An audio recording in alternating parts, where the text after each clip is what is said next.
here at UCF, and I think you saw flashing before you for the last few minutes the rest of the events that we have planned this month. We hope to see you at more than one of them. This one, though, is extra special because I think you win the prize for having come farthest. We do have a speaker next week, one of our alumni coming from Kansas, but Sense of Old is definitely farther than the Midwest of the U.S. I'm also really so happy to see so many students who have participated in this program that are here today. That really is very special to me that you've come. And during the Q&A after Superintendent Hayes' talk, I would encourage you to talk a little bit about the experience, even if you don't have it, pose it as a question, the experience that you had in this class and about the veteran that you wrote about, because I would love him to see some of the enthusiasm we have for the work that we do. It's also fitting that this is the 100th anniversary of the American Battle Monuments Commission. I won't say anything more about that because I don't want to steal from your thunder, because I think that's part of today's talk. This is also a moment for us to commemorate, memorialize, the service members who are in the American cemeteries around the world that are under the watchful guard of the American Battle Monuments Commission and their staff, and to celebrate our project of Florida France Soldier Stories, which is an effort to extend that memorialization for Florida service members buried in France. So our speaker today, Superintendent Jeff Hayes, is a member of the ABMC Cemetery Operations Team and has been with the American Battle Monuments Commission since 2011. Prior to this post, he was superintendent at the Seignel American Cemetery, at the Salm American Cemetery, and I think Dr. Clark will want to talk to you about that later because I think his uncle is buried there. And then before that was this assistant superintendent at the Ardennes American Cemetery. Before that, thank you for your service, he served in the U.S. Army from 1982 to 1986, and then with the fire service in Atlanta for 24 years. Just like my grandfather served in the Marine Corps and then was in the fire department, so very nice parallel. He manages the day-to-day operations of the Lorraine American Cemetery and its crew of 20, who all care for our service members who are there. Other areas of involvement in that work that he does include military history research on the cemetery and the men and women who are buried there, the interpretation of that, and community outreach, of course. He also has a very local connection. Until the age, from the age of 9 until graduating from high school, he lived in Miramar, Florida. And when people ask him where he's from, he says Florida. So, he is connected to all of us, and told me that he and his family have visited Disney World so many times that and when he was growing up, that like probably most of us in the room, doesn't need a map to get around the park. That he has it memorized. Again, we know that feeling very well. And so I don't want to take any more of his time away, and I want him to be able to really be the center of today's event. Welcome with me, Superintendent Jeff Hayes. I hope not to mess this up, okay? But real quickly, I want to tell you, the American Battle Monuments Commission, I want you to pay attention to one thing. This word right there, okay? Because it does not say American Battle Cemetery Commission. The American Battle Monuments Commission is in charge of all the cemeteries outside the United States. We have nothing to do with the Veterans Administration in the United States or any of the cemeteries in the United States. So when you talk about Arlington, that's not us. How Arlington's operated, that's not us. We only do the 26 that are outside the United States, all right? And I'm the superintendent. So every cemetery has an American who's in charge at the top, making all the decisions, and then everybody who works for me is French, okay? So it's very important that I speak French because most of my crew, the gardeners, everybody they don't speak English, or they know a little bit of John Wayne English is what I call it. They know a few words, and that's pretty much it. But if you want to have a conversation, have to discuss stuff with them, it's definitely going to be in French, okay? So, cover some of these little points right here. The American Battle, I worked at Liège, in Boney, and then down here in Saint-Miel. and in Lorraine. So the two in the middle, those are the two I spent a little bit of time in the middle. Those are World War I cemeteries. And the other two on the top and the bottom, so I started off with World War II and finish up right now at a World War II cemetery. Those are different. We did not combine them when we built the cemeteries. We kept them separated, okay? So you either go to a World War I site or you go to a World War II site. If you have any questions, if you got questions, you can ask at any time, okay? When we get into this now, we're going to get into some detailed stuff about the history part of the world after World War I. We got to think before World War I, okay, when we had battles, all the way back to Hannibal and stuff like that, generally what happened is the winner picked where the people were going to be buried and the losers got thrown in a pile and a lot of times burned. Okay? There was no real segmenting cemeteries out. People, they were just kind of stuffed all together. So we'd have a lot of mass cemeteries. Even when we get back to the Napoleonic Wars, what would actually happen a lot of times, so when people go out to like the Waterloo battlefield and they want to know where's the cemetery, where are all the bodies at? Well, the bodies were out there. What actually happened most of the time was you'd have poor people go out there and take the clothes off, find the valuables, pull all that stuff off, and then the bones were just left there. And after the bones were left there for a while, what do you think they did with the bones? They ground them all up and used them for fertilizer. They would pull the teeth out, and then the teeth would be sold to somebody else to make dentures. That was a very valuable commodity to very poor people. So a lot of our cemeteries from big battlefields like that don't exist. Now when we get to the Civil War, was one of the first times the U.S. really started setting graves out for individual people. Okay? It was one of the first times we started doing that. So that led into what we did in World War I. We get to the end of World War I, while the battle was going on, we started doing these temporary cemeteries. So they looked like this, is basically the general idea. Or they could be just a row of graves with sticks put up. Those were temporary cemeteries from World War I. At the end of World War I, that's the Musaragon to the right. Anybody know about the Musaragon battlefield? It's the largest battlefield for the Americans ever. That's the cemetery, the temporary cemetery for today.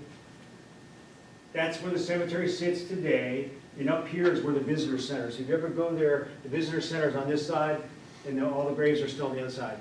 Okay?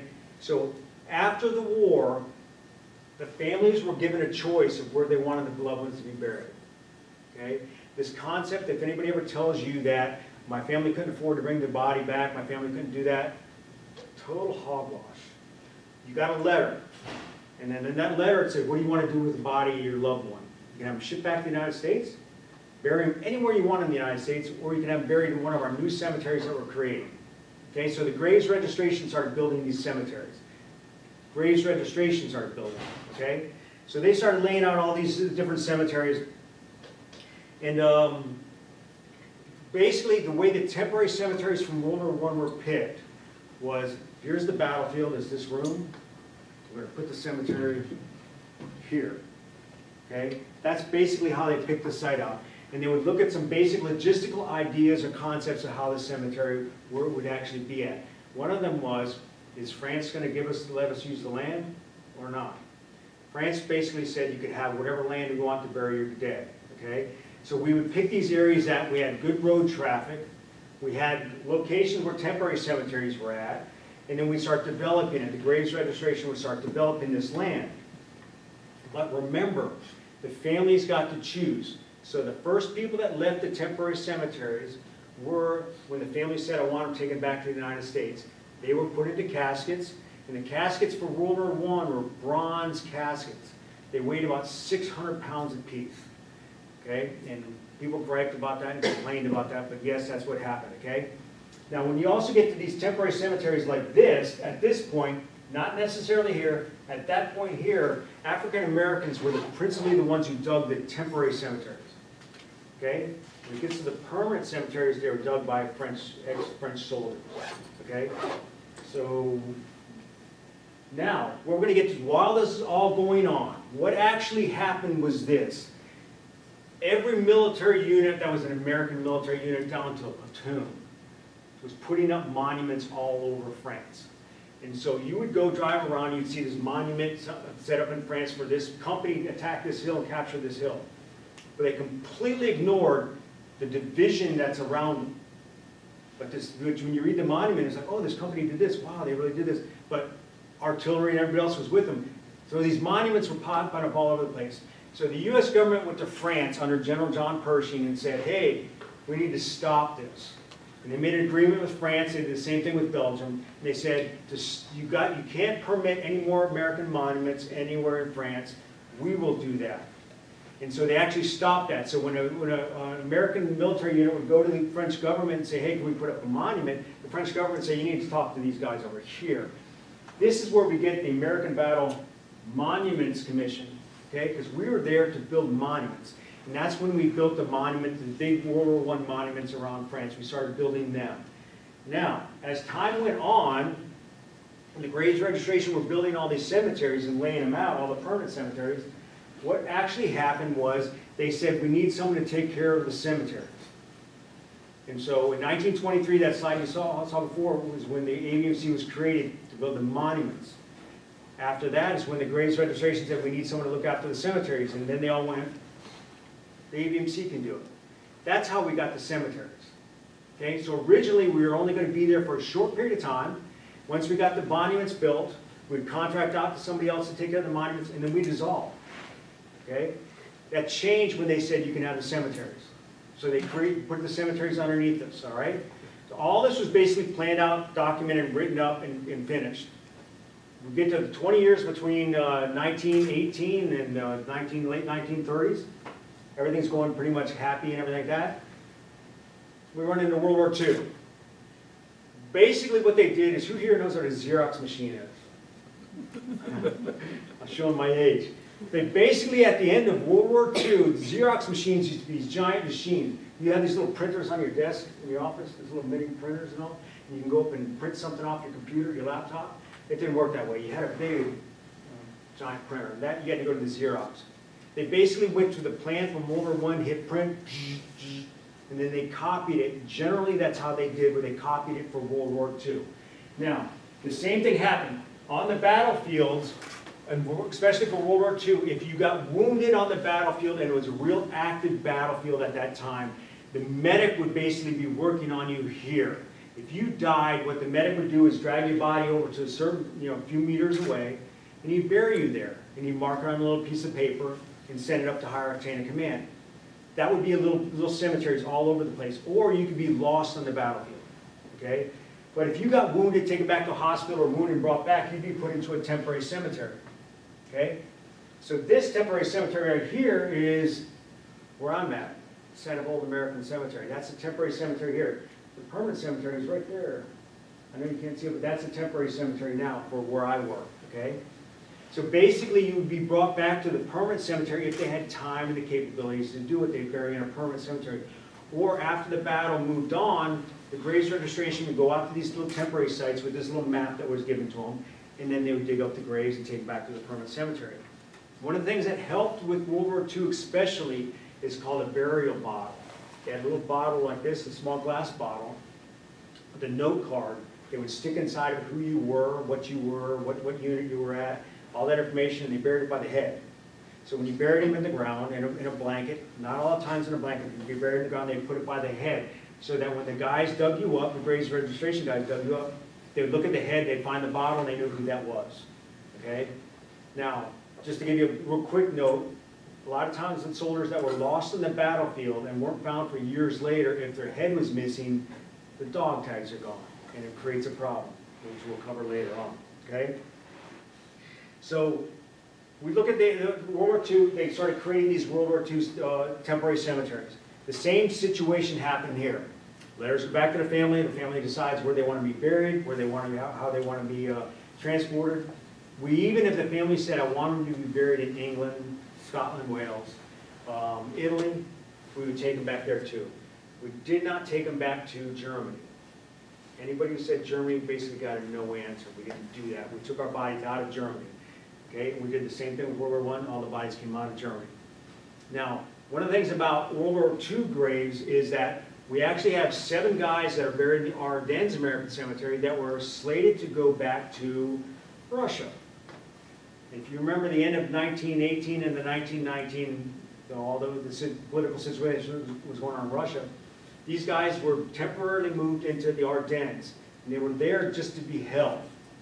And we were sending letters back to the families in Russia. By the time they switched to being total communism, all that was going on, the conversation was, and the government said, quit sending the letters back to them, because the fear was, if the family keeps getting a letter from the U.S. government, and they're sitting in Vladivostok, they were scared about the Russians going out there and going, okay, you're a Russian spy, or American spy, shoot you. So we stopped. Those 7 people got put in the Ardennes, okay? So we did try to do that, take them back when the families wanted them back there, okay? But remember that all this time here, the graves registration ran the cemetery. So, I'm going to dive now directly into the Lorraine American Cemetery in Sentinel. You look at March 1945, March 45. When did the war end? May 8th of 45. So this temporary cemetery was only built at the end. It was basically built after the bodies, the gut soldiers were pushing into Germany, the bodies being brought back to this point. Okay? Because at this point here, we already knew, the graves registration already knew, we're going to build more cemeteries over in Europe. We're going to do that. So the planning had already started before the war was over. So we started building the temporary cemetery in 45. April 8th, Germany surrendered. That should be May. That's an error. Okay. Summer 47. It took from that time, from the end of the war to the summer of 47, when they finally said they had to have those communications again with France about where can we have a temporary cemetery, where can we put a permanent cemetery, and all that conversation was going on. And eventually what would happen is this. When you get to the permanent cemetery sites, what actually would happen is you'd have to talk with France, and then France would say, okay, you can have this site. Not all of them are the same. They mimicked what happened in World War I. Is that some of the land that we took for the cemeteries, we took it from the French farmers or French people that owned it. When I say took it, what happened was this, is you would own a piece of property in France. Somebody would come up to you, a real estate agent would come to you and say, hey, you own this property over here, and this strip of land right here, I'm going to give you 400 French francs for it. They could either take it, here's your 400 French francs, give me the title. If they said no, the response coming back would be, you're going to take the 400 French francs, or you're going to lose it. Okay? And then we're still going to give you the 400 French francs. Okay? That's the French government on the backside saying, you're going to give this property up, we're going to pay you the fair market value, but you can either say sign the paper or we're going to take it from you. Okay? So the U.S. government would pay that money to the French real estate agent to get the land to build the cemeteries. At the end of it, instead of us owning the land, the U.S. government owning the land, which is a bad idea, to own land in a foreign country, what we did is we then turned around to the French government, say, here's a title for the land, and you pay us 1 French franc. So they actually would pay us 1 French franc for the land that the cemetery sits on. So that land that the cemetery sits on is not American soil, and I'll touch on that again, okay? But when we get down to this, so in 1948, the final layout was completed by the Graves Registration Service, okay?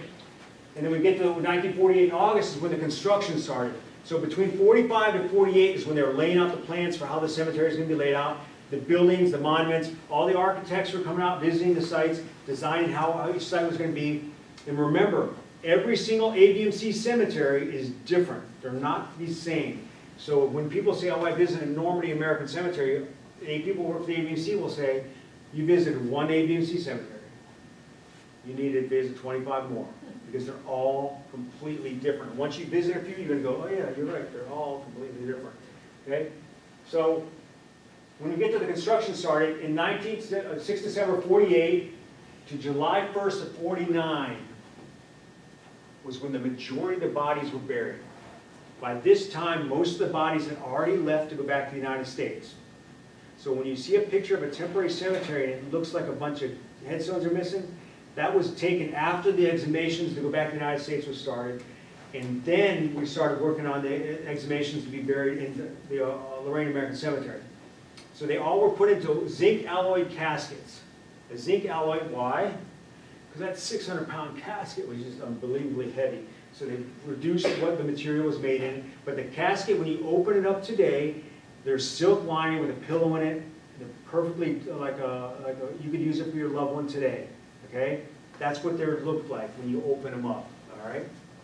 But those, so the bodies were put into the caskets and then moved to the permanent cemetery. Now people ask about what order were the guys buried in the cemetery.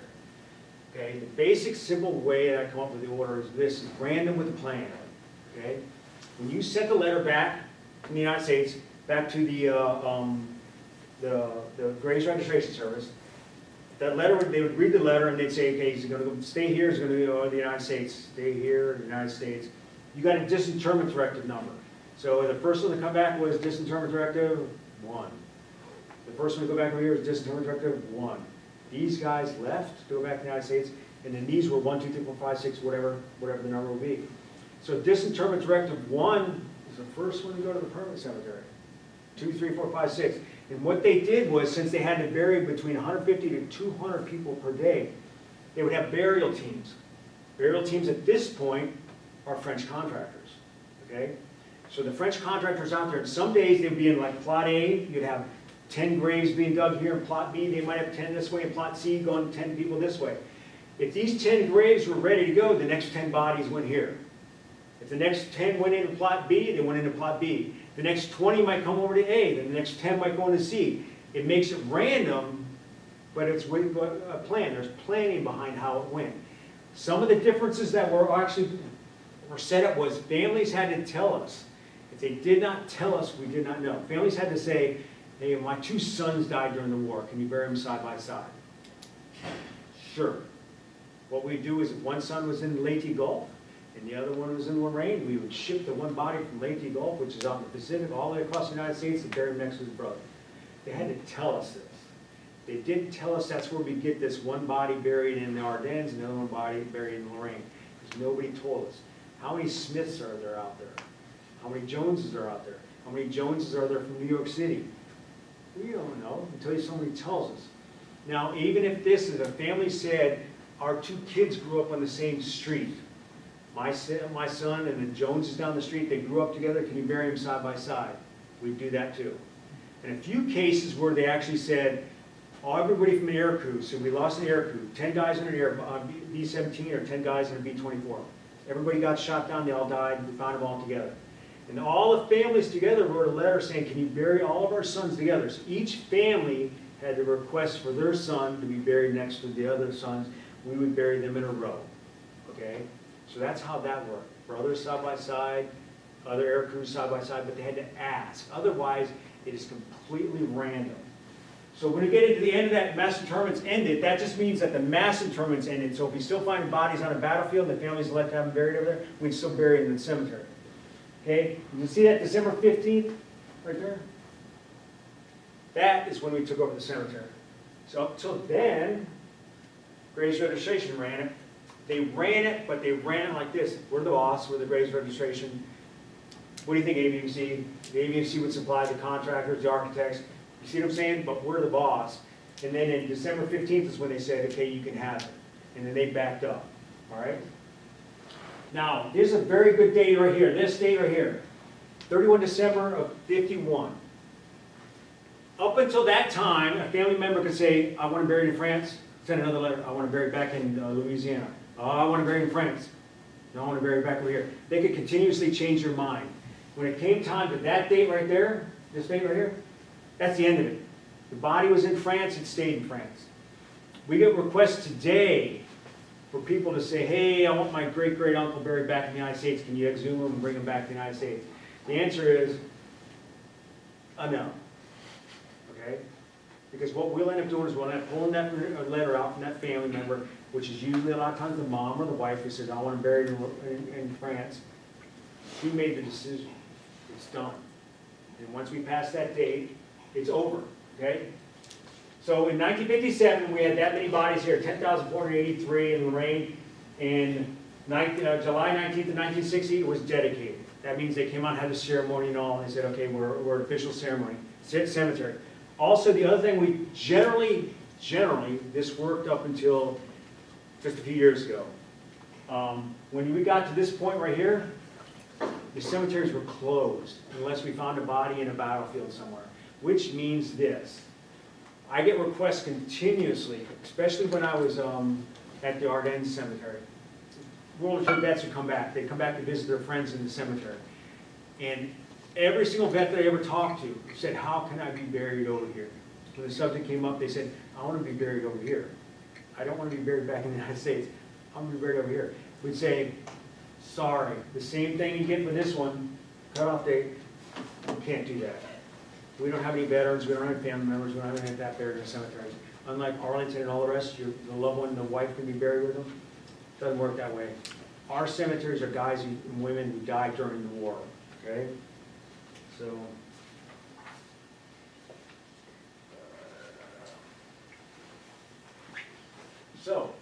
this is where we're at today. So when you look at the cemetery today, it's all right here. You come in right here, drive in the front gate, the parking lot's down here. That's the Memorial Chapel, plot A, B, C, D, E, J, and K. Okay? That's the cemetery. When people talk about Normandy American Cemetery, Normandy American Cemetery would fit right here. Just to give you the size idea, what the size differences between them. There are 10,487 tombs today. There are 10,462 buried today. Anybody got an idea why that number is not the same? We have unknowns.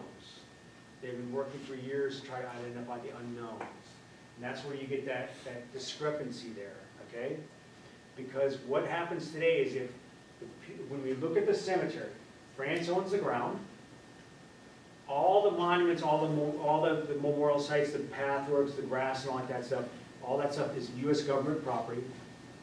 So France owns the dirt, but who owns the casket and everything inside that? The U.S. Army still owns that. So they can come to us and say, we want to disinter this body, and they give us all the information on why they want to disinter that body. It's not willy-nilly, they're just going to go do it. They actually have to do a lot of research. And these bodies, that the unknowns, have X numbers attached to them. And so that X number will give you all the information where the body was found, all the information that they have, why he's an X number. It's an X number, it's a report. And what these guys are doing today is going through this information and going through research and all this X files. And when they believe that they can get this guy, to understand who this guy is, they have to get DNA on everybody that is on this, what's called to be a believed to be list. Every unknown has got a believed to be list. So that believed to be list can be 2 people, it can be 20, it can be 50 people long. Okay? So you have to get DNA on everybody on that believed to be list to exclude everybody so that when they do an exhumation, they can run the DNA hopefully on the body, and then they can attach that body and say this is who that soldier is. Okay? One of the problems that we have with DNA and that unknowns are every single body that's buried in any one of our cemeteries, they were treated with a white preservative powder. Now you're looking back in 1945, 46, 47, 48, they thought they were doing the right thing. The bodies would actually be, the term we use is cleaned. That means that there's skeletal remains. So when you see someone who dies in Afghanistan or Iraq or a soldier like that, and you see them all in uniform and stuff like that, it wasn't like that. They were just skeletal remains wrapped up in generally a green blanket, strapped inside the casket. But before they were closed up, they were treated with a white powder. And this white powder was a preservative. Well, we come to find out that the preservative eats DNA. Who knew? So we actually have one cemetery that they have stopped doing exhumations because the guy who was putting the white powder on, the preservative, was very ambitious with it. And he basically, every body that they started out there, they can get no DNA out of them. But the other cemeteries, they can keep working with it, keep working with it, keep working with it, and then they can get DNA. So they can exclude everybody else out and say, this is this guy here, okay? So that's why that number is different. Now you see 205 Stars of David. I'm explaining to you about that number has changed recently. 350 African Americans, 30 sets of brothers, 2 sets of twins. And our 2 sets of twins are both killed at the same time, side by side. 11 women, females, and it's 113.5 acres total property. So that property goes right along like this. It comes like this. You can see it's right along the side there, like that. So it's quite a piece of property. We actually got more property than we needed to give us a protective buffer around the area. Okay? Now, this, remember we had the bodies that went back to the United States. The bodies were buried in the cemetery. What about the guys that went missing? Which means that something happened to them, they're gone, they crashed, the airplane crashed in the ocean, we have no idea where they're at. We did not want to forget these people. And so that's when World War I, we created what we call the Walls of the Missing, which were the names of the people that went missing, okay? So that families could have something to say, we didn't forget you, okay? So, when we get to that story beforehand, when we get the unknowns that we dig out, and we get an ID on them, every single time we've had an ID, we have found them on the Wall of the Missing. This actually shows how well of a job that they did identifying the bodies, because we have yet to exhume a body, do DNA on them, and then say, well, oh, this is John Smith. Well, John Smith's buried over here. John Smith, every single body we've had has been on the Walls of the Missing, which shows that they did a good job of this. Now, once we get to the point where we get to identify a name on the Wall of the Missing, we put these rosettes, these little things like this. That signifies he's no longer missing. And at that moment, when the family gets a positive ID, the same thing happens. It's a little different today, in that you'll get someone going up to the door, ding dong. Hi, I'm with the Veterans Administration. Can we sit down and talk to you? We think we've identified your great uncle. And then they present it to them. These people, okay, when they find it and they identify him today, they have the option to say, I want him buried back in France. And we would be more than happy to put him in the tomb that we just dug him out of. We would do that. A few people have done that. But most of them say, I want him buried in a local cemetery nearby me, okay? Now, remember this right here, that when you go to a cemetery, Arlington, or any of these other 147 VA cemeteries, only 8% of the people that died during World War II and World War I are buried in those cemeteries. All the rest of the ones that were brought back to the United States are buried in family cemeteries, church cemeteries, or somewhere like that. Anybody have any questions about the Walls of the Missing? Every cemetery has, yes sir. Yes ma'am. If a plane crashed or whatever, how do they determine which cemetery to put them on the Wall of the Missing? Good question. That's a good, outstanding question. Okay, what actually happened is this. If it's a pilot or a soldier on the ground, what they would actually do is they would find, they say he's been missing in this area here. The bodies that went from this area here, what cemetery did they go to? Well, they went to Lorraine. Okay? Now, air crews are a little different. Okay? Because if you had an air crew of 10, what they actually do is this, is they're going to take 2 or 3 guys, put 2 or 3 guys in Lorraine, on the name of the Lorraine. Then they're going to put 2 or 3 guys in Luxembourg on the wall. Then they're going to put 2 or 3 guys in Ardennes. And then they're actually going to put 1 or 2 guys in Cambridge. Because what they're trying to do is they're trying to spread the names out to where the bodies could have gone. So they're trying to do that. So that's where you get these names. So very rarely, we don't have any like total air crews of B-17 on our Wall of the Missing. I don't think any cemetery does that. But they spread them out. It's basically the concept is where could the body have been buried?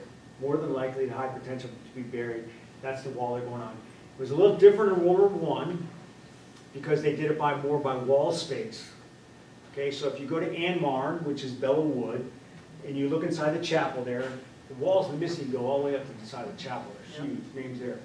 But you go to Voisin, which is the battlefield just down the road, like 30 minutes away, the Walls of the Missing aren't that big.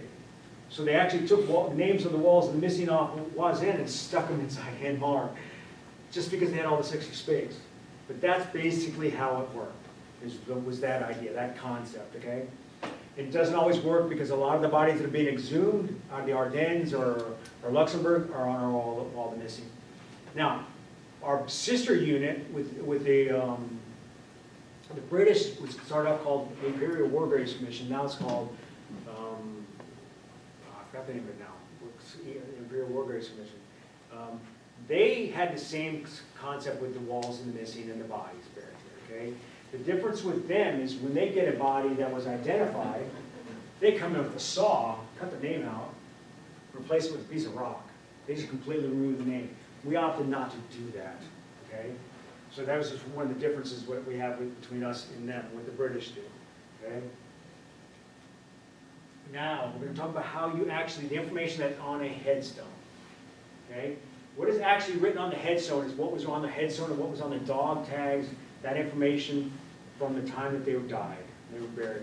A lot of the headstones that you went to, if you went to a temporary cemetery, have a dog tag stapled onto the farm or nailed onto it. So the way you read it is this: soldier's name, Earl Harper, the rank.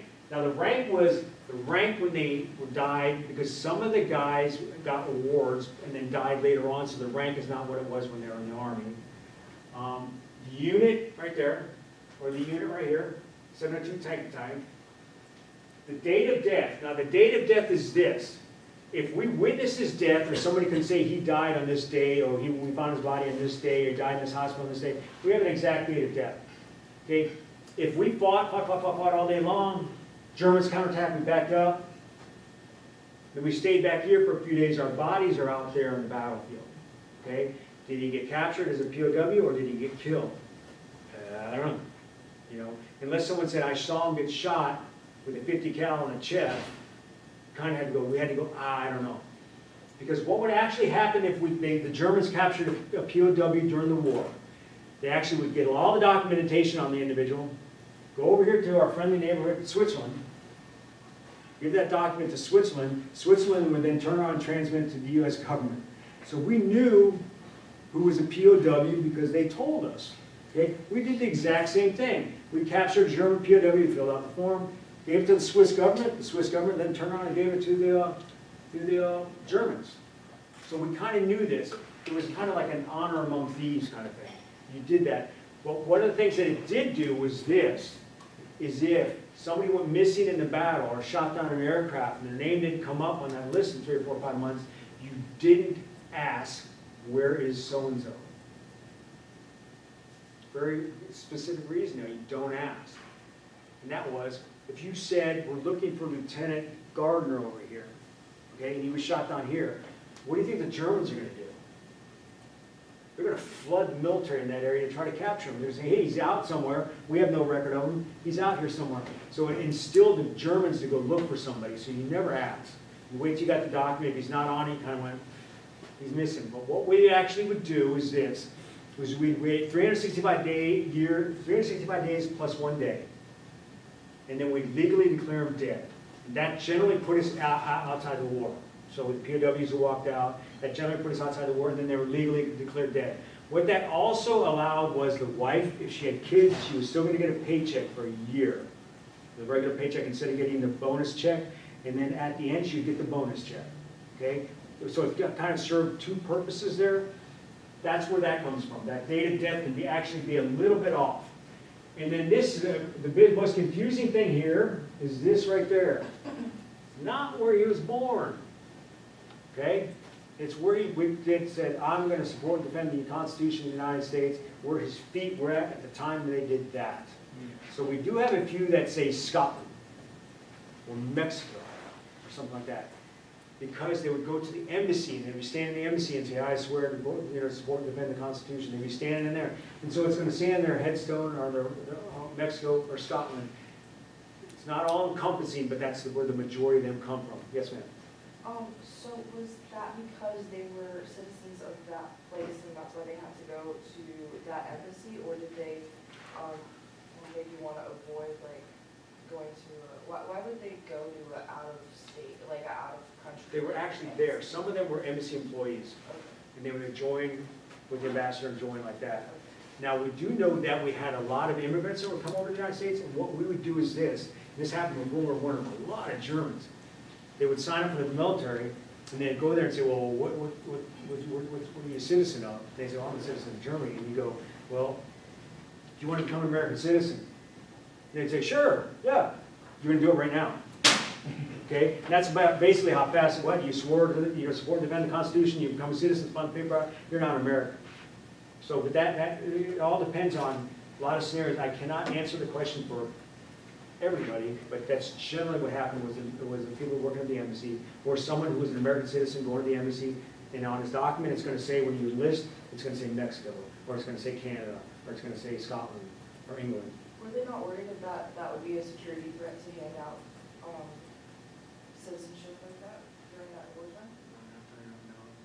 I'm sure that some people will look at. Come and say, yeah, I want to be an American citizen. Right. That's a question I have never been asked. I can tell you that.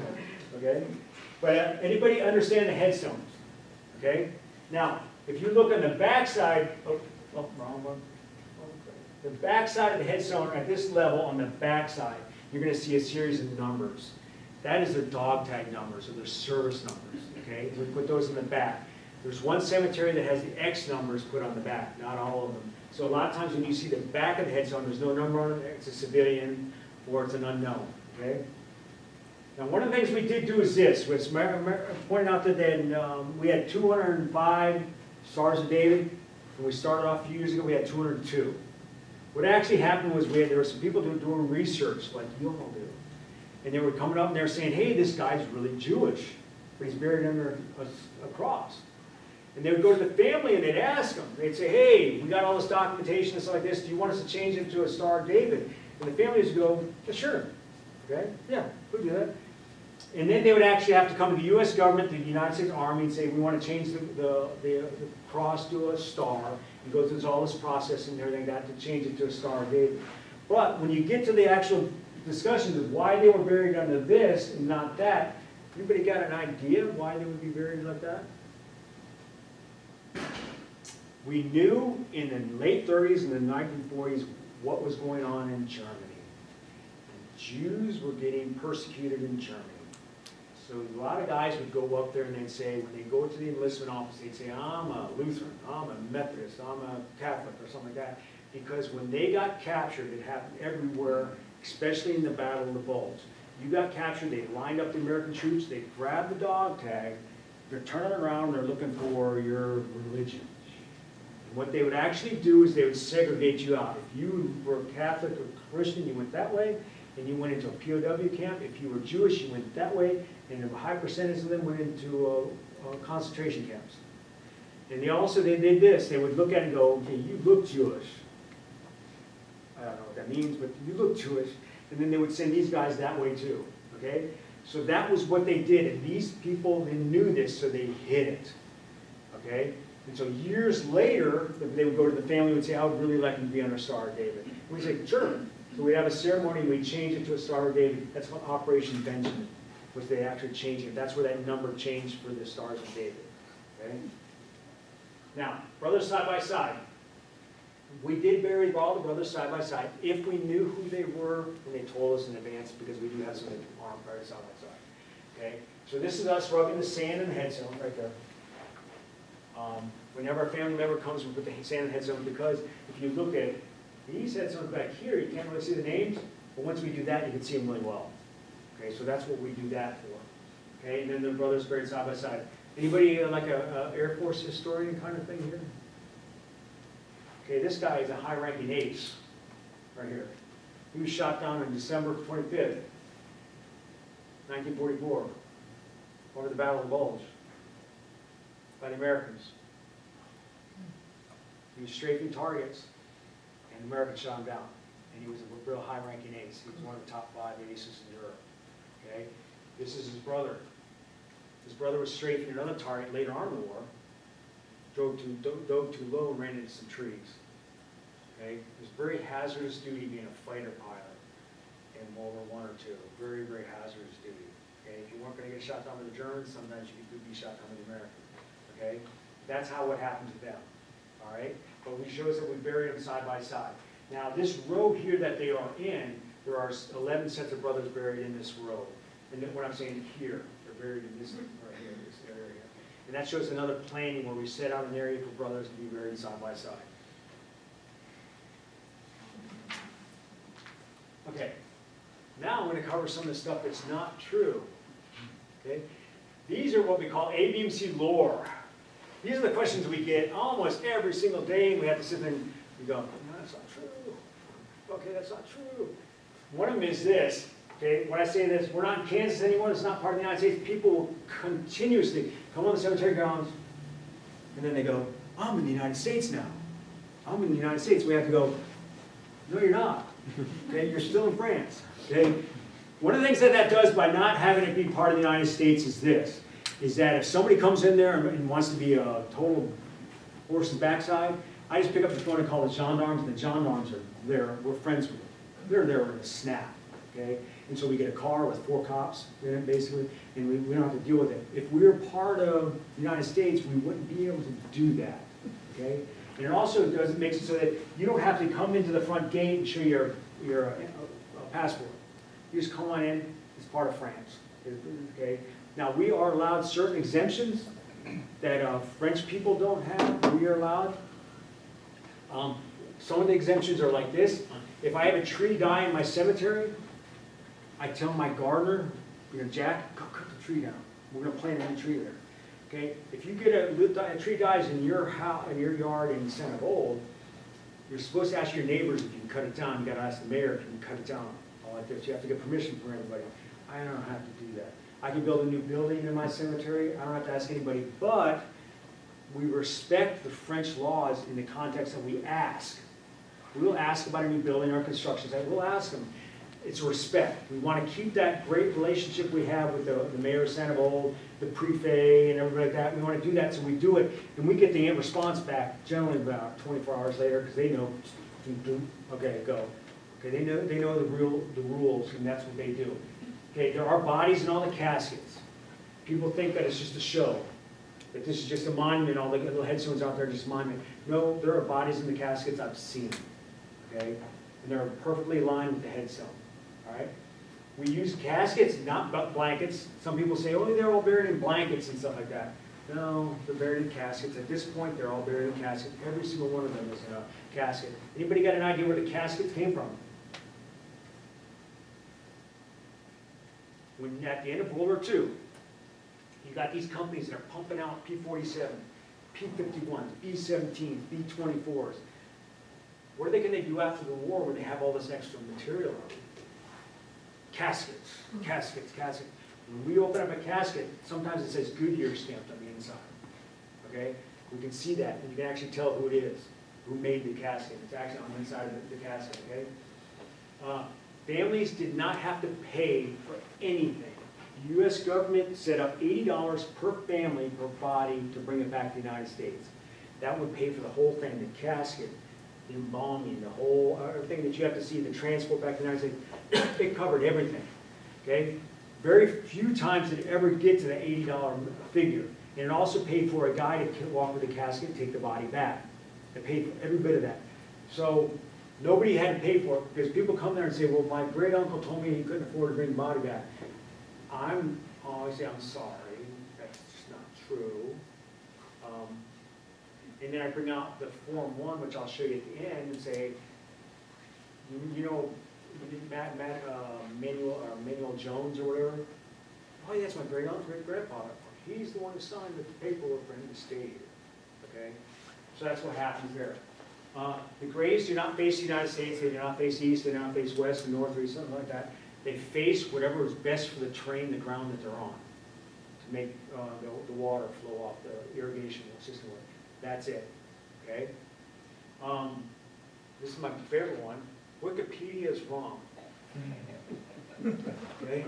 I get constantly asked, "Where's the hidden garden?"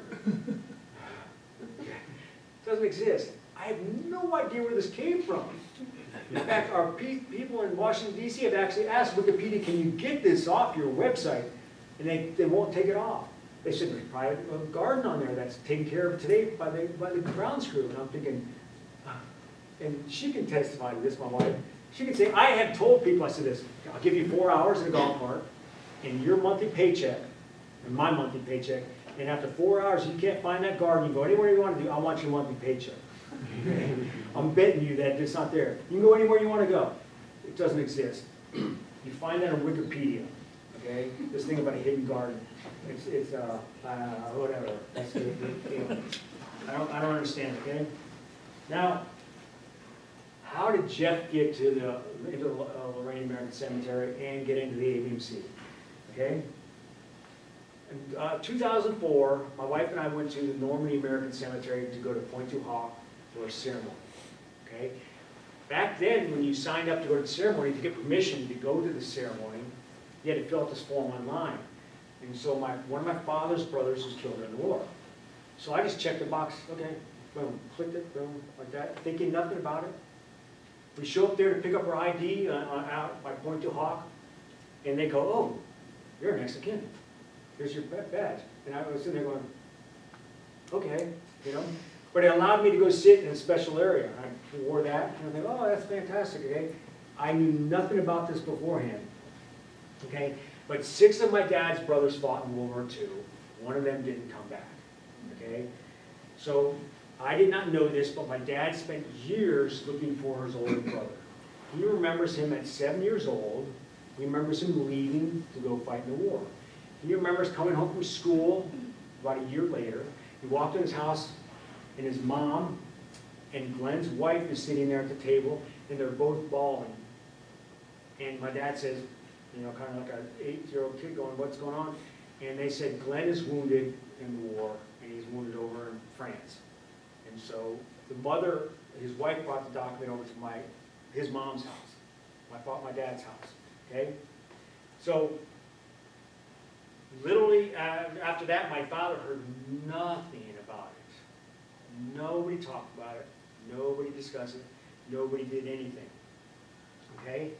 So what happened later on is this, is that later on when we went over to Europe, we started visiting other cemeteries. And we went into another cemetery on Richapelle. And I walked on the cemetery ground, went in the little office there with the battle map and everything like that. Guy walks out and goes, hey, you got any questions about the cemetery? And I said, I don't know. How did you know I spoke English? He goes, well, you're reading the English side of the wall. And I said, oh, okay. It was Andy Anderson, and I had become friends with him later on. So Andy said, started answering all my questions, take the flag down, all that stuff, and at the very end I said, how did you get this job? And he looks at me and goes, do you speak French? And I said, no.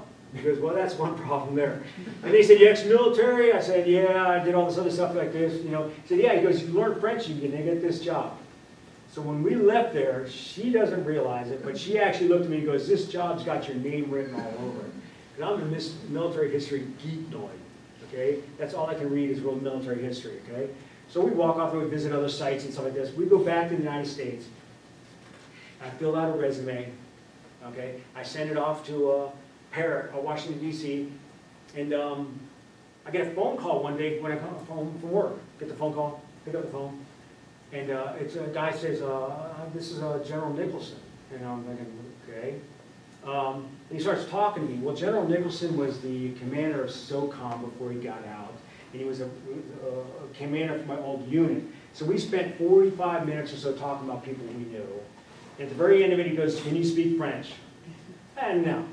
He said, call me back when you know French. Yes, sir, I'll do that. She got me enrolled into Emory University to learn French. I was in Atlanta, Emory University. So I went there to an immersion school and then ended up going and taking the tests and all like this stuff. And one of the first things that they'll do when you apply for the ABMC is after you fill out all your paperwork and stuff like this, they're going to send you for a French language test. So the French language test for the ABMC is a 2-hour-long conversation on the phone. Okay? And what you're doing is you're answering questions, you're interviewing someone in French. And this is the problem that I had with the French test was this, was I have to interview somebody, I have to ask them a question in French, they have to respond in French, then I have to tell the person on the phone what they said, translate for them. I actually stopped it and said, whoa, ma'am, stop. I said, I didn't go to school to be a translator. I went to school to speak French. And she very bluntly, very monotone, sorry, Mr. Hayes, just repeat what he said. Didn't give a crap about what I said. I had to sit there and go, okay. Anybody who knows translating is hard. But I had to do that. I hung up the phone 2 hours later, walked downstairs, got a glass of cognac. It's only 11 o'clock in the morning. I'm like wore out.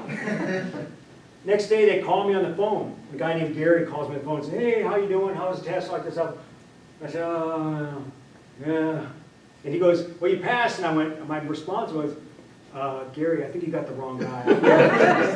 He goes, no, you passed. I went, I'm not going to argue with you. Okay. So time goes on, boom, boom, boom, boom, boom. They eventually hire me, and they ship me over to France like this. Well, my father has been spending these 20 years looking for his brother. Can't find him. Has no idea where he is. He comes over to Normandy to visit me. The only family member I have in the 13 years I've been at the ABMC who has paid the ticket to fly over and visit me is my father. Okay? My brother, my sister, nobody else. Cousins, nobody else. My father comes over. We end up going to Normandy. I lose my dad in Normandy. Can't find him. I eventually find him, he's in a corner, he's crying. It's very painful to watch your father cry. And he's sitting there and goes, I wish they left my brother here, because I can't find him. I don't know where he's at. Because he keeps going up to New York, to these cemeteries in New York, looking for his brother. And he can't find him. And one of the problems is he goes to a cemetery, there's no one there. So you're looking at these massive cemeteries, how do you find somebody there? You don't know, because you can't find him. And I was like, what can I say? Well, what can keep going on? My father eventually flies back home. He goes goes back up north to visit his brothers. His brother is like 98 years old. He's one of the guys that fought in the war, okay? And my dad says, he asked him, he goes, whatever happened to Glenn? And he said his brother just kind of pushed back in that chair and goes, oh, they left him over there. And my dad goes, huh? Yeah, they left him over there in one of them cemeteries. I've done the research, been looking for him. Can't find him, okay? And he goes, my dad says, oh, what do you mean he's over there? He goes, well, one of the problems you have is this. Right there. People constantly shove the E into my last name. It's H-A-Y-S. Constantly.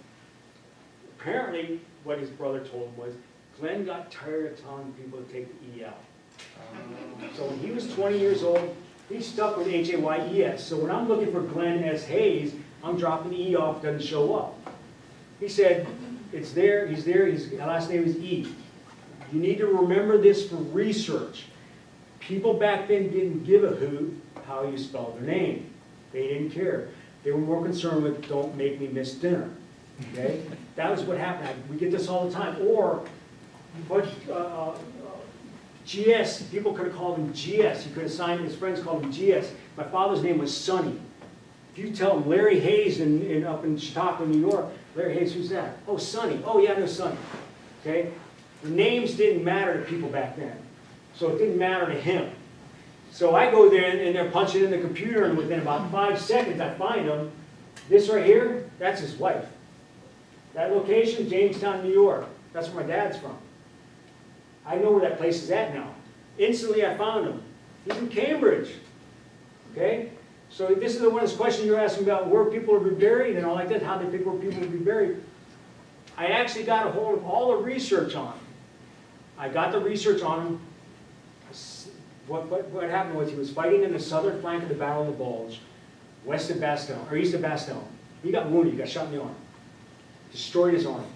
The muscle of all the bones were just shattered. They took him in medic, shipped him back to England.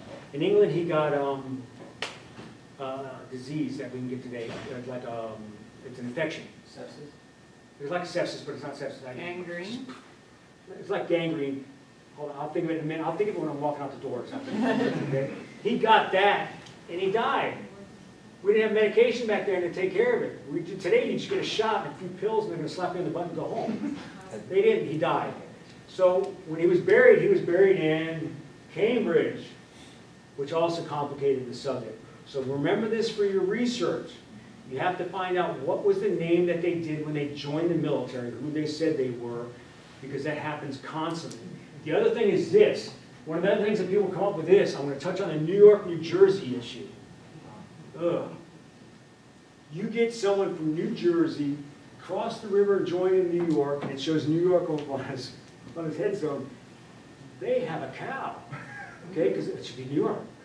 Or it's the other way around, they should be New Jersey. I don't know why, I have to tell them, I'm sorry, we're not going to change the headstone because he joined in New York and he's from New Jersey. Sorry, it's not going to work that way. But that does come up, people wanting the different state written on it. But that is where that comes up, right there is this. So this, for your research, remember that, the names doesn't always really flow through history, okay? Has anybody got any questions? Yes, sir. You mentioned that the U.S. Army takes different people from the cemeteries to study their DNA. Have people been returned and determined who they are since your time in there? Oh, yeah, definitely. Well, probably 100. But there's probably about 300 that are still waiting in line. They do it all the time. Have a student from last semester or 2 semesters ago whose family was contacted because the remains were found. Yeah, a lot of times what they'll do In first, German. right, they'll contact the family for the DNA first. because they need that DNA profile. And then they do the research from there. But yes, it happens.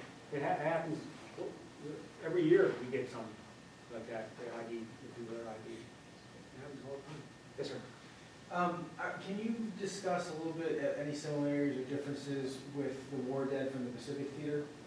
I know there's not the same situation as it was in Europe, but were they pretty much just brought back, or was there any kind of... Manila. Manila. They all went into Manila, there's a huge cemetery in Manila, 19,000 graves.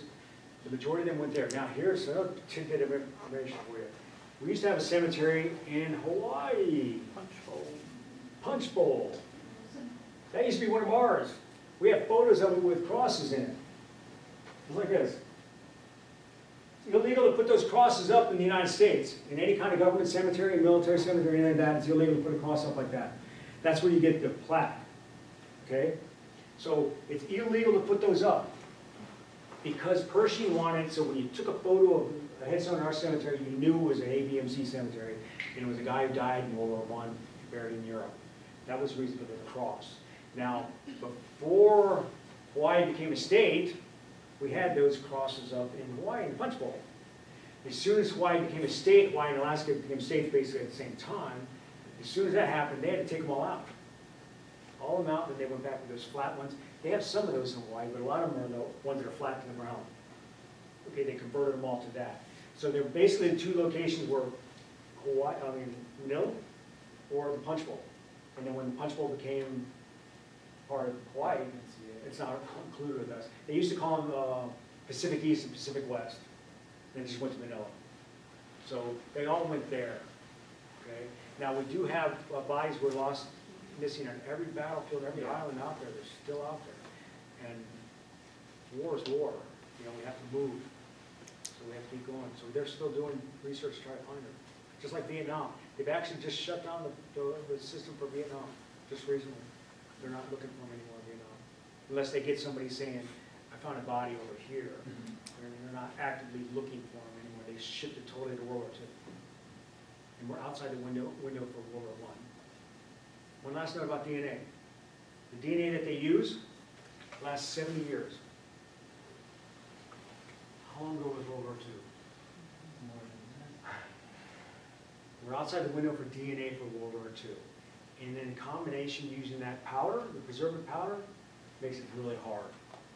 So we're getting out of that period where we can use that type of DNA research to find out who's there, whose body that we're running out of that window.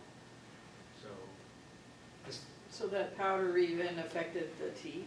Because Everything. usually DNA, they it covers could... the whole body. Basically what happens is this, when you have the guy on the table with the casket, they would put the body in generally the proper structure, but compressed. So they didn't stretch you all the way out. So when we pull a body out of wrapped up in a blanket, he's about this big, you know, pull him out like that. And then the head's here, if there's a head, then the chest and all the bones are down here, but the legs are kind of compressed up. So it's all in there and it's all covered with powder. In fact, we have to use protective equipment. So the people who are actually handling the body have to have masks on because we don't want them to get exposed to that stuff in there. And we do also have to have fire extinguishers nearby because it has happened where once the body gets exposed, the bone gets exposed to oxygen, phosphorus. If the guy got killed by phosphorus, it will reignite. And that has happened. So we have fire extinguishers there just in case the body bursts back into flames. So, yeah. Any other questions? Yes, ma'am. You mentioned that the temporary graves were dug by African Americans. Huh? Were there specialized troops for that, or like how? No, there were basically, no, there were specialized troops. They were trained on how to do it. You know what I'm saying? But they would do the temporary cemeteries. The temporary cemeteries that I saw that were real organized, those are the ones that they dug, okay? And they would be pulled out to do that, all right? Pulled out of what? Pulled out of whatever the unit that they were using. They might have been truck drivers, they might have been working at a bakery stop or something like that. They were pulled out to do that job, to handle the bodies. They did a fantastic job, they really did, very respectful. But it did change, so people think that they all were buried by African Americans. at the temporary sites. When it got to the permanent locations, they were done by French soldiers or French contractors, because the French soldiers coming back from World War I needed a job. And so we'd pay them like 7 French francs to dig that grave. And they'd start, and then when they were done at lunchtime, we'd come put a casket in, and they'd just fill it back in the rest of the afternoon, and they would take their money and go home. It was one of the few jobs that they could get. The French economic system after World War I was devastated. So that was one of the best jobs that they could get. So they could build up monuments and all the engraving and stuff like that, all the big monuments and stuff. French sculptors cut all that, did all that. So, appreciate y'all being here. Thank you very much. Hopefully I didn't bore you to You want death. to share a story about what they did for their research? I know you have great ones in the room, we're just afraid to talk about it. I can. Yeah, okay. I am studying stewardship in second class, Charles Strickland, who was in the U.S. Navy, and he enlisted in, was mission, or was assigned to the mission of a ship called the LSD-496.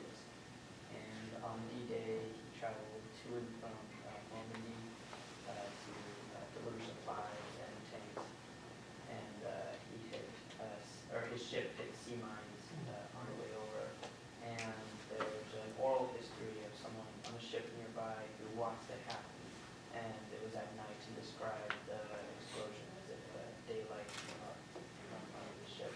And immediately ships from all over the waters came to try to hold the LST up for as long as possible. I think it got about 25% of the people off of the ship before they could go afterwards. Where's it buried? Tablets of the missing in Normandy. Oh, really? Okay. Yeah, he could be an unknown. Right. So anytime anybody visits, like want to visit a tablet unknown, I always invite them to go visit it. I mean, a tablet missing at all, I invite them to visit unknown, because you never know. They could be buried there. You know, we don't know. But We yeah. have one of the headstone rubbings of an unknown right there. Good. Yes. My mother's cousin's in Brittany, so if I go there, you know, this is gonna sound kind of strange. I can't speak French.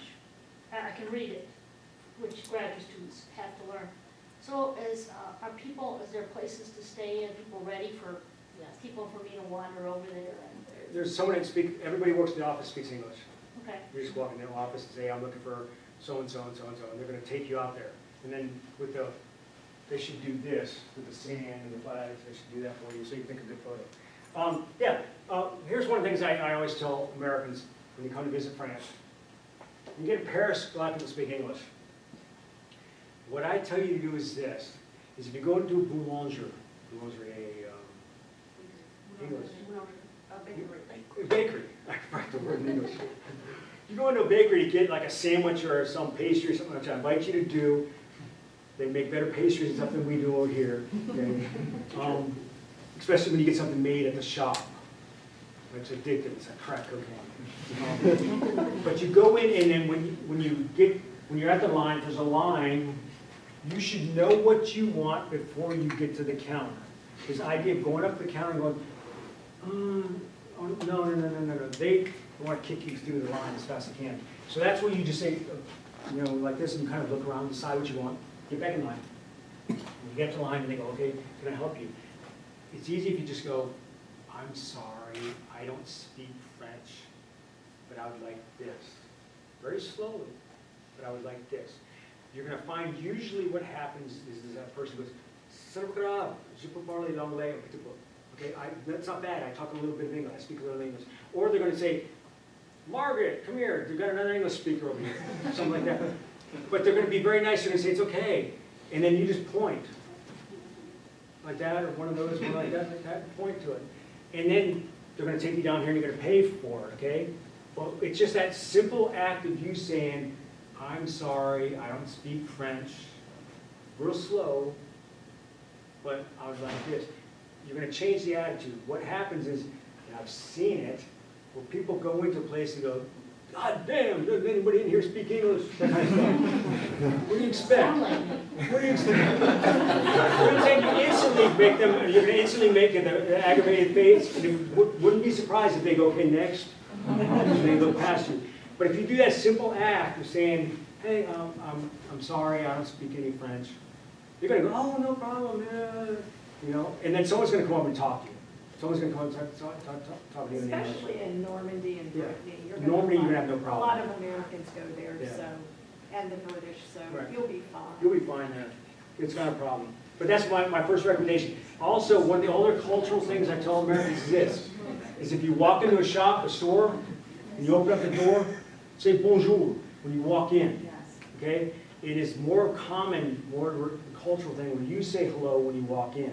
So you just kind of do a quick scan and see if there's anybody in. If I see someone folding clothes, bonjour, they're going to say bonjour, and then they're going to ask you, the next thing they're going to spit out of their mouth is, are you looking for something, or can I help you with something, or something like that?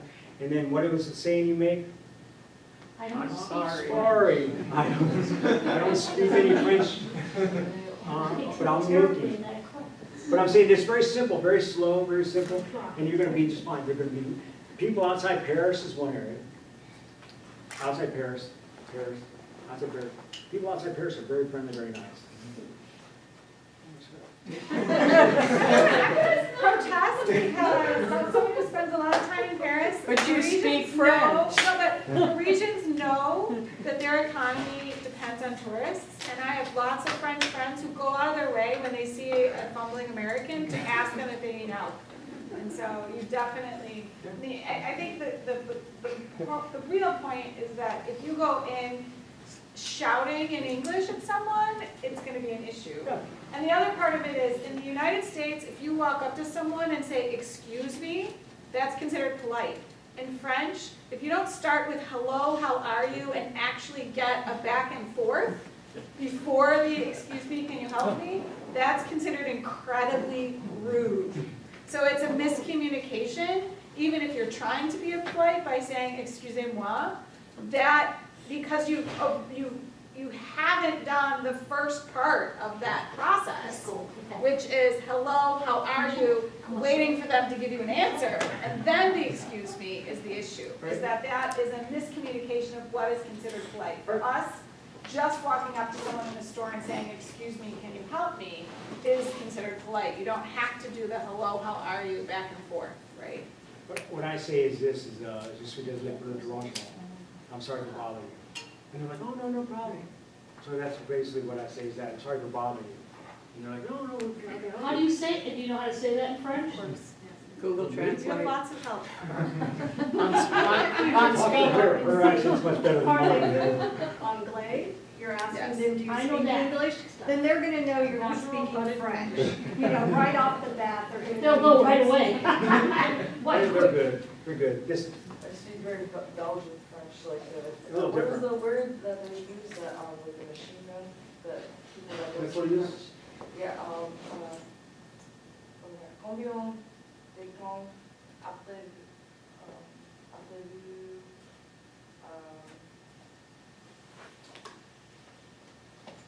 how long did it take you to learn before you? my French is horrible.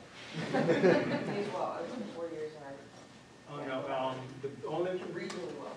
I say this, my first real experience to realize how bad my French was. Because I'm at the Ardennes, been there for a week, and I'm sitting in my office, and my mechanic comes up to me, nice guy, Philippe, comes up and says, hey, he starts, and I'm looking at him going, huh? And he's telling me about a part broke on a lawnmower that we need to buy. They don't teach you that in French. Parts of the lawnmower. How to order wine, how to, find the bathroom. It's not the practical Right, stuff. what parts of a tree, parts of a plant, parts of this, you don't teach any of that.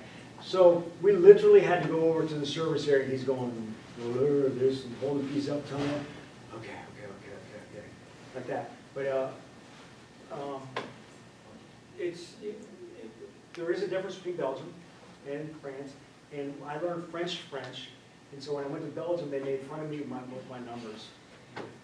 Soixante, huitant, Nanant. Dr. Gilder always says that the Belgians, they speak like machine gun, or that if you go to Paris and they used to talk like combien de temps avez-vous appris le français? And then they'd be like, can you speak a little faster, please? But that's possible, that's possible. I get an accent different, I hear accents different between them. And they actually use different words. In the French, different parts of France, it's just like the United States, they have different accents in different parts of France. But in Belgium, they speak a different French, some words are French, they can, you know what I'm saying, it's the same, but they use, the numbers are the best way I can explain it. Now, we talk, so I'll use 90, and they laugh at me, you know, that kind of stuff. And so, which is, anything above like 70s, 80s, 90s, like that, they use a combination of words, whereas in Belgium, they use a specific words for it, which is, okay. But, yeah, I was an experience for that. But yeah, my French is horrible. And I've tried to work with a French professor for years, quite a long time. And literally, I was in her house, and we were conversing in French, what I believe was French. And I hear from upstairs, her daughter yelled down, and she says in English, she goes, "Mom, he's not going to get it. He's not going to get the accent." Because she lived in the States. And that was the thing, was I was trying to speak it with a really good French accent, and I can't do it. I can't mimic voices, I can't do that. So I get the guppy mouth from children, which is when I speak to children, and they'll look at you and go, because they don't understand a word I said. Also, all the French I learned was vous. I didn't tutorial anything. They're all formal, because everybody I talk to is a diplomat, or a prefet, sous-prefet, a gendarme, and I'm not going to to anybody. So I always stuck with that. And the other part that I learned French, and I'll end real quick, is I didn't learn the curse words. I didn't want to have a habit of using them, so I don't know them, I don't try to study them, I don't learn them at all, because I would use them. Comes up in the Right, I don't use them. So I didn't, that was the other thing, but everything else stayed professional, so I didn't learn any of the little common stuff, so thank you very much. Thank you.